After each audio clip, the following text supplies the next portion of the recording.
দেখুন, আমি এর আগের সপ্তাহে আমি বুধাদিত্য যোগ এবং বুধাদিত্য যোগের কি প্রভাব আমাদের জন্মকুণ্ডলিতে হতে পারে সে নিয়ে আমি আলোচনা করেছিলাম।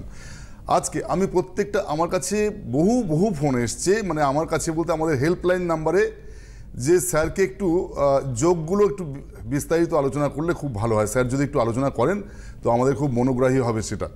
তো সেটা ভেবেই আমি ভাবলাম ঠিক আছে, তাহলে কিছু যোগের উপরে বিস্তারিত বলবো। তো আজকে গুরু শৌরী যোগ, যে যোগটি শনি এবং বৃহস্পতি ঘটিত যোগ।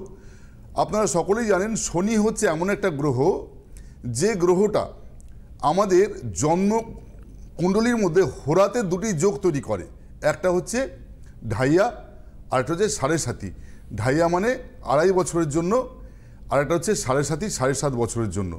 তো এই দুটো নেগেটিভ যোগ, এবং এই যোগ দুটো কিন্তু হোরাতে আমি দেখেছি যে প্রত্যেকটা মানুষের জন্মকুণ্ডলিতে হোরাতে এই দুটো যোগ আসে যখন, তখন পজিটিভ এবং নেগেটিভ এবং নিউট্রাল রূপ নিয়ে আসে। কোনো সময় কারুর ক্ষেত্রে পজিটিভ, কারুর ক্ষেত্রে নেগেটিভ, কারুর ক্ষেত্রে নিউট্রাল। যার ক্ষেত্রে পজিটিভ হবে তার সারা জীবন পজিটিভ, যার ক্ষেত্রে নেগেটিভ হবে তার সারা জীবন নেগেটিভ, আর যার ক্ষেত্রে নিউট্রাল হবে তার ক্ষেত্রে সারা জীবনের জন্য ওটা নিউট্রাল যোগ হিসেবে কাজ করে। এই ঢাইয়া এবং সাড়ে সাতি, এটা হচ্ছে হোরার যোগ, হোরা অর্থাৎ গোচরের যোগ। আবার দেখুন, কেউ কেউ জন্মকুণ্ডলিতে সাড়ে সাতি নিয়েই জন্মায়, বা দেখা যাচ্ছে যে ঢাইয়া নিয়েই জন্মাচ্ছে। তো এই সব ক্ষেত্রেও কিন্তু দেখা যাচ্ছে ঢাইয়া বা সাড়ে সাতি নিয়ে জন্মালে তার জন্ম মুহূর্তে, জন্ম সময় তার সাড়ে সাতি বা ঢাইয়া ছিল। তো সেইভাবেই গ্রহ সজ্জিত হয়েছে, তার ঠিক সেই তদনুরূপ ফল সে লাভ করবে জীবনে। পজিটিভ ক্ষেত্রে পজিটিভ, নেগেটিভ ক্ষেত্রে নেগেটিভ, নিউট্রাল ক্ষেত্রে নিউট্রাল, সারা জীবনের জন্য। আচ্ছা, এটা গেল শনির একটা গোচর ফলের দিক বিস্তার। তো আমি এইবার শনির বিভিন্ন রূপ রয়েছে। শনি দেখুন আমাদের শনির জীবনে কি করে।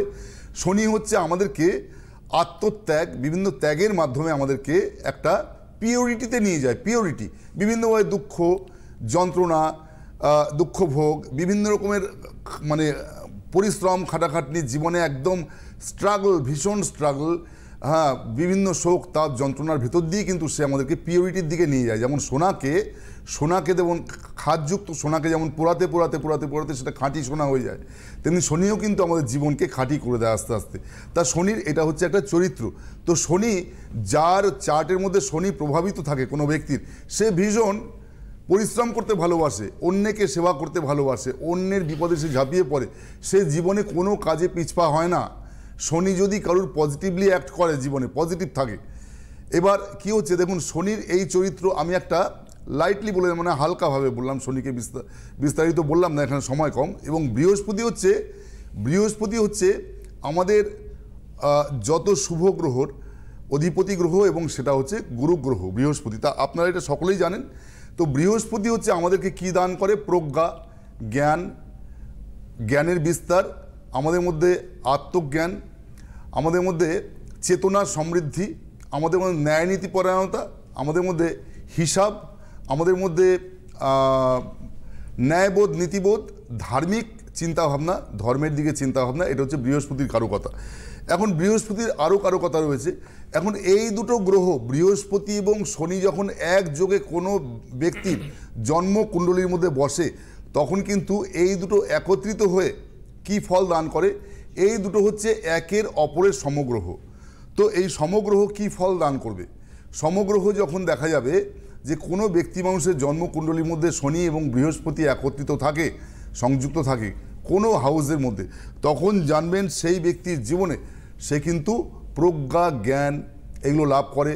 সে জীবনটাকে স্ট্রাগলের ভেতর দিয়ে এগিয়ে যায়। সে স্ট্রাগল থাকে কিন্তু অনেক কিছু সে জীবনে শেখে। সে শিখতে শিখতে একটা এমন জায়গায় চলে যায় যে সে কিন্তু সমস্ত রকমের জ্ঞান আহরণ করতে পারে, ছোট থেকে বড় যে কোনো রকমের জ্ঞান তার মধ্যে থাকে। সে জীবনে পিছপা হয় না কোনো কাজে। যার চার্টের মধ্যে শনি বৃহস্পতি একত্রিত থাকবে এবং গুরু শৌরী যোগ তৈরি করবে, তার জীবনে কিন্তু এই দুটো সাইডের দুটো গুণকে সে বহন করে। একটা হচ্ছে জীবনে পিছপা হয় না, ঝাঁপিয়ে পড়ে খাটনির দিকে, কাজের দিকে, কর্মের দিকে সে ঝাঁপিয়ে পড়ে, এবং সে কিন্তু ন্যায়নীতি নিয়ে এগিয়ে যায়, ন্যায়নীতির সঙ্গে, যার জন্য জীবনে তার একদম খাঁটি একটা মানুষে পরিণত হয়। এই গুরু শৌরী যোগ কিন্তু সব জায়গায় থাকে না। গুরু শৌরী যোগ থাকলে সেই ব্যক্তির জীবনে কিন্তু সে একজন বিশিষ্ট লেকচারার হতে পারেন, বিশিষ্ট একজন এমন ব্যক্তি হতে পারে যে যার কথা সবাই শুনবে, যিনি জগৎকে অনেকটা পথ দেখাতে পারেন। গুরুশরী যোগ হচ্ছে মানুষকে রাজতুল্য ক্ষমতা অবধি দান করে, জ্ঞানের শিখরে নিয়ে যেতে পারে, তার মধ্যে পাণ্ডিত্য আনে। গুরুশরী যোগ মানুষের জীবনে জানবেন একটা চার্টের মধ্যে সব জায়গায় সমানভাবে প্রভাবিত হয় না। গুরুশরী যোগ কোন কোন ঘরে খুব ভালো প্রভাব বিস্তার করে? মীন রাশির ঘরে গুরুশরী যোগ খুব ভালো হয়। জানবেন কুম্ভ রাশির ঘরে খুব ভালো প্রভাবিত হয়। গুরুশরী যোগ কর্কট রাশির ঘরে খুব সুপ্রভাবিত হয়। ধনু রাশির ঘরে ভীষণভাবে সুপ্রভাবিত হয়। এবং তার সঙ্গে সঙ্গে দেখতে হবে যেই ঘরটা শনি এবং বৃহস্পতির নিচস্থ নয়, উচ্চস্থ ঘর, অথচ সেই ঘরটায় শনি বা বৃহস্পতির নাশভাব হচ্ছে না, নাশভাব, সেই ঘরগুলোতে বৃহস্পতি শনি একত্রিত থাকলে গুরুশরী যোগের ফল সর্বাধিক লাভ করা যায়। এবং জানবেন এই যে মীন রাশির ঘরে বললাম, মীন রাশিটা কিসের ঘর? জলের ঘর। তো জলের ঘরে বৃহস্পতি নিজস্ব ঘর, ব্যক্তিগত ঘর, আর এই ঘরটাতে শনি গ্রহ খুব সুদিং ভালো থাকে। আবার কুম্ভ রাশিতেও কিন্তু শনি মূল ত্রিকোণে থাকে, এখানে বৃহস্পতিও সুদিং ঘর।